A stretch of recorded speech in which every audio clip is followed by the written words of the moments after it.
Hey everybody, welcome back to Ready Steady Play. We're just here to talk about the end of The Lord of the Rings Journeys in Middle-earth. The end of? Well, we are not anywhere near the end of. The end of the play session. Yeah, we've done 2 missions. We've completely failed to kill Golgotar.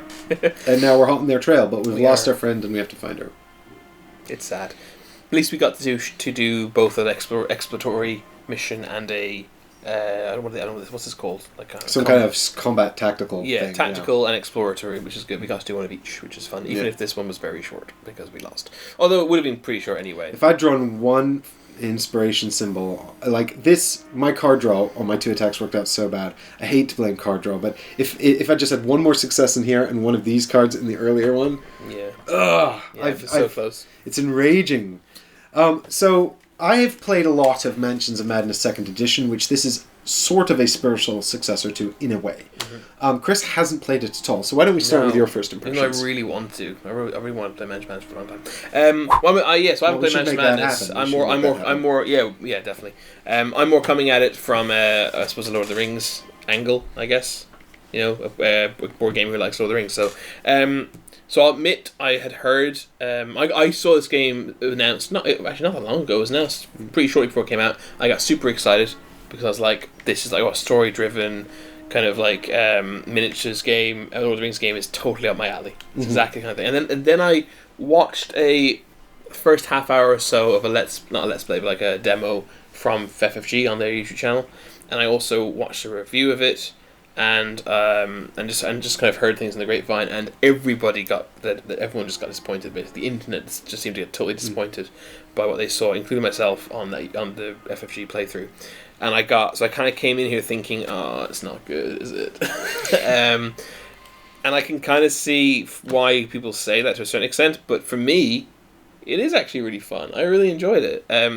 And I say that despite the fact that actually my biggest criticism is probably like I don't feel like I'm playing a Lord of the Rings game. I was going to say the exact same thing. It doesn't feel super... When I was playing it solo, I was kind of like, I don't feel super immersed in the Lord of the Rings world.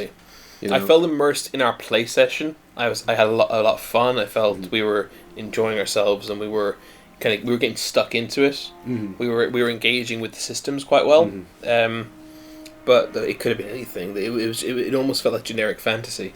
Yeah. The theme did not come through at all.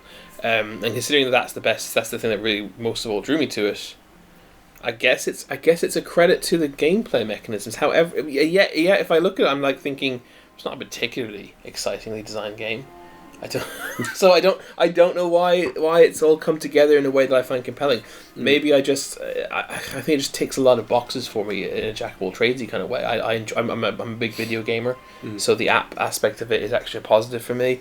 Apps can be a negative for me in games. I'm not like super pro app in board games, but I find that it works well. And it doesn't feel like... I was kind of concerned it would feel like it should just be a video game. It doesn't feel that way. I feel there's a proper purpose to the board game aspect of it. It is a board game with an app as opposed to a video game with a board.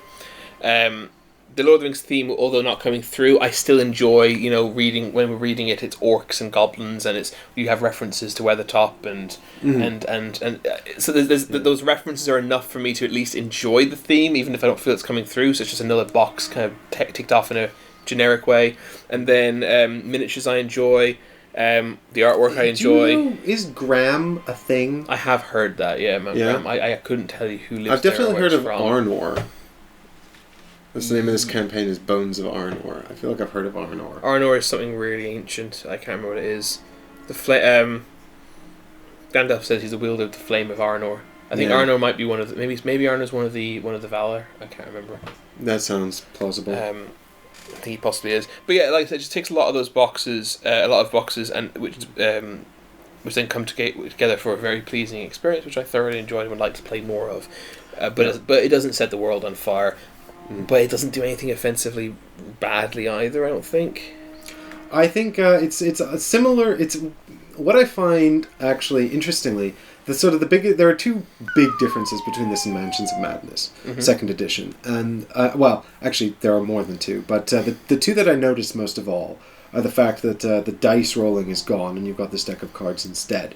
They've added this preparation mechanic and sort of other mechanics that function off of the Is cards. there something in Manchester Madness that could be comparable to the preparation mechanic and to the inspiration mechanic, whereby you can kind of bypass some of the luck? So yes, there is what they've got in. So the inspiration and the successes is almost directly out of Mansions of Madness. But instead of drawing cards off the top of a deck, what you're doing is you are throwing dice, and then they have clue symbols that can be changed to elder signs, which are successes, using clue tokens that you pick up. Okay, so that's okay. That's very much like a direct port. And what about the preparing cards and spending those? No, because there's no deck of cards like this at all. No, but is there anything comparable mechanic? Not really. You've got items and stuff like this. That's so. Without having played Manchester Madness, that makes it sound like to me this is. Because, I mean, look, flipping cards versus rolling dice.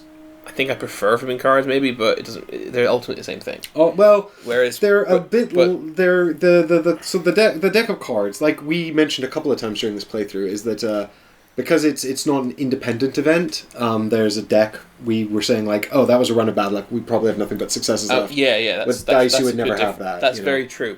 And the scout opportunity, they have a whole phase that allows us to sort of rig this deck a bit. To rig the deck a bit and to prepare cards to mitigate bad drawing. Exactly. So what I was going to say is they sound like they're roughly the same, but I was going to say the scouting aspect makes it a better system. Yeah, there's more opportunity here to mitigate the bad luck. Yeah.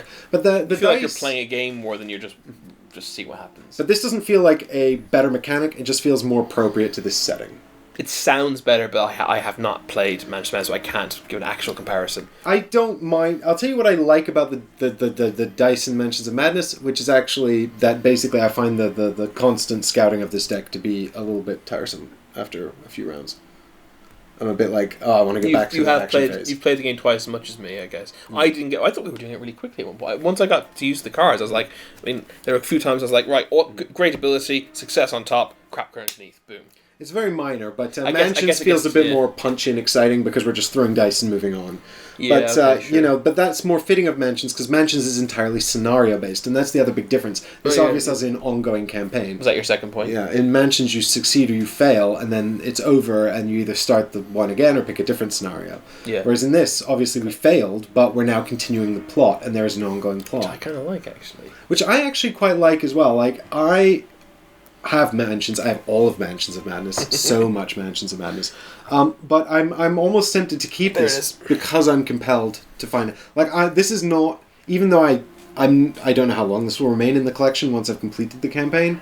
I don't want to sell it until I've done that. Yeah. I'm really intrigued to find out where this goes. You want to see all the content. That's a pretty good. Exactly. That's a good sign. I'm not. There's not anything that's put. I mean, it does feel like a bit of a roller coaster. To an extent, like I don't feel like there was a whole lot of. I mean, there was some nice little tactical moments we had on this board. We had a couple of moments where we made some good decisions and we had opportunity to do that. Yeah. Yeah, but I don't feel like this was like a hugely tactical fight. And also, this tactical situation, this tactical board, is not present in Mansions. Although interestingly, this board looks a lot more like the Mansions board than the other one, the Overworld one. Although mechanically, I think the Overworld one functions more similar to Mansions, but. I don't really. This board doesn't seem to change a lot from the other one. Like the only real changes are now we have some things. Some it's more a sense of space that changes. I mean, I do feel that the game does feel somewhat limited. I don't know how long this game would continue to be super fun. Like if I played this campaign, I could be wrong. If I played this campaign, I think I'd really enjoy it. If they made a second campaign, I don't know how excited I'd be to get on board with it. It depends. I feel like I might have seen everything the game has to offer. Because I don't. Yeah, it's. Yeah, well, I was going to say the same thing. My concern is that this just drawing it's limited. This deck, to do every check is not. That's ultimately what you're doing every time, right? It feels like they've kind of limited their design space. Yeah, and therefore there's an element of there's a slight feeling of going through the motions, right? There's a slight feeling of I'm going to climb this tree. Okay, click on this thing. There's a slight element of just kind of painting my numbers, and I think it gives a great illusion of freedom and opportunity, whereas it's actually quite restricted. Now, I have no problem with that. I actually find the criticism illusion of choice to be an absolute moot point. I think it's a ridiculous criticism. If you felt like you had... People use it in video games all the time, right? Yeah. If you felt like you had choice, then you're going to get the emotional impact of that choice, and it doesn't matter if there's any choice or not. If you think otherwise, I'm sorry, there's no opinion on this. If you think otherwise, you don't understand how storytelling works. Illusion of choice is perfectly satisfactory, apart from repeat playthroughs. Of course, obviously, repeat playthroughs, obviously, it does matter. Yeah, it depends how long it takes for the illusion to become shattered, right? The illusion won't become shattered unless you replay it. That's the point. It can't. So unless replayability of a video game, a story-based video game, to me, I don't understand why that is as important to you. And same with this, right? You need to see you make different choices, but the outcome remains the same, right? Yeah, but life is life's a journey, not a destination. I wrote my thesis in university on this very topic. So I don't mind that, but however, whilst playing it, I did get the impression. This is when kind of illusion of choice kind of does matter a little bit, insofar as it's like I kind of felt, this is kind of on a set path. We're kind of just we're going towards the same thing, and the choice, because it's not like we're making a choice where someone lives or dies and it doesn't matter, because that sort of choice does matter, because even if it doesn't impact the story, that character lives or dies, that matters. Whether I climbed a tree or not doesn't matter, right? Ultimately not, it depends. For example, if you hadn't gone into the spelunking in the cave, we would never have got these extra rations, which remain with us for the rest of the game. Yeah, very true. Yeah, there you go. So there is some impact. But a lot, like the vast majority of the things we did were just silly, like picking up that book and stuff, and things really. Yeah, I mean, unless they give you lore, and it's hard to know how much lore is available or where. But I didn't really get the experience of lore being rewarded. Because we haven't got nearly enough to upgrade any of our items. Yeah. And that was one of the things that troubled me, was that even after this, we've still not even got halfway to upgrading our worst item. I guess that means it must be a pretty long campaign. I guess I actually have no concept of how long this story goes on. And whether or not this system is robust enough to hold itself up. So I think it should be noted that we've only played one type of each scenario. We've played one of these tactical scenarios, as you saw, and one of the exploring ones. So everything we're saying, take it with a pinch of salt. It is a first impression. It could be, it's definitely first impressions, not final thoughts. But I could totally change my mind on everything I just said. Yeah, but we won't know until we play more. So if you guys want to see it, we're happy to play some more, do some more episodes like this. We're having a laugh and a good time. Yeah. Whether or not. Yeah, definitely. I want you to take away from this that first impressions of me are actually, it's really fun. I want to play more of it. And my first impressions are, why is it so hard? Yeah, well, definitely. Why was that so hard? Get good. We gotta get good.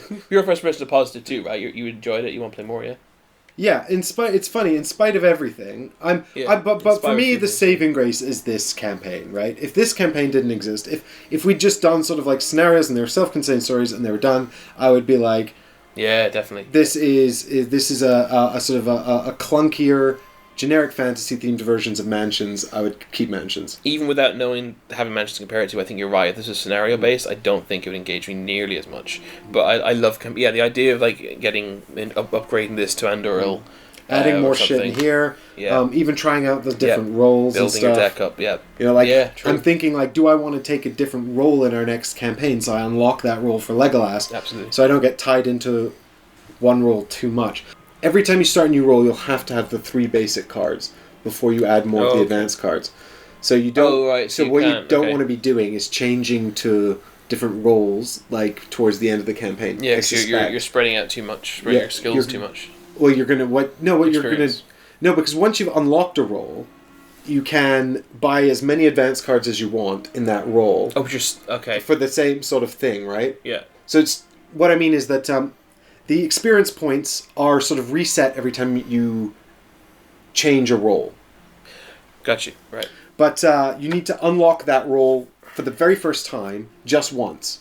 But when you go to unlock the role, you can only do the mission with the 3 basic cards. Oh, so you'll have to just tank one mission with not such great cards. With shitty cards, yeah. And you don't want to be doing that at the end of the mission. So you definitely don't want to both, if you're like in a 2-person campaign, for example, you definitely don't want to both be doing that on the same mission.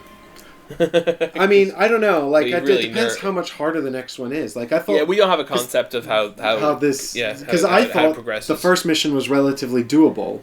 It was very doable. Yeah, and then the second mission was brutally difficult. Well, we just got absolutely maimed. Maimed, yeah. But I like the last stand mechanic's quite nice because exactly what I predicted. It keeps getting harder and harder, and you can get crazy lucky. I mean, you could need 3 6. You could get down to the third time, and you could get lucky with 3 successes. Yeah. But it's probably not going to happen. I didn't like how we both had it based off might though, because my might is garbage. But and that's different from mansions as well. They handle it slightly differently in mansions, but that's fine. I like the last stand mechanic for this. And I like the fact that it gives you one more turn. Mm-hmm. The rest of the turn to finish it. It doesn't say, okay, now your friend keeps playing and you can go and sit. Depends when you die. If you're the last action and you just die and then it's the shadow phase. Yeah, there's no player elimination. Which is cool. No. Yeah, exactly. So, and then the story continues. So, let us know in the comments below what your thoughts are and if you want to see a bit more of this on the channel, and we'll sit down and we'll do some more and we'll have a laugh and see if we can find our friend and Bree. Because the fact is that Chris and I will probably get together and do this anyway. So. Yeah, we'll probably play it ourselves. We might as well film it. Might as well film Unless you really don't want to see it. Yeah, if you guys don't want to see it, let me know. I won't bother filming and editing. We'll just play on our own. Play twice as much. But obviously it's a lot more fun coming on these adventures with you guys. Absolutely. So I hope you have enjoyed this and our initial thoughts, and we'll maybe be back to Middle-earth in the near future. Hope so. Thanks for watching, guys. Thanks for watching. Bye, everyone. Yeah. Oh, subscribe. Subscribe! I have to say that now. Comment, subscribe, hit the notification bell thing so you can join our notification squad. Thumbs up. Give us thumbs up. Is that a thing? Yeah, and email us and like and Facebook page. We have an Instagram page like that too, please. And tell your parents about us so they can like us too. And tell print your flyers friends, and give them out. And, yeah, do that too. And come meet us at conventions and play games with us. And watch the next video tomorrow. We'll be doing something different on Race They Play. Thanks.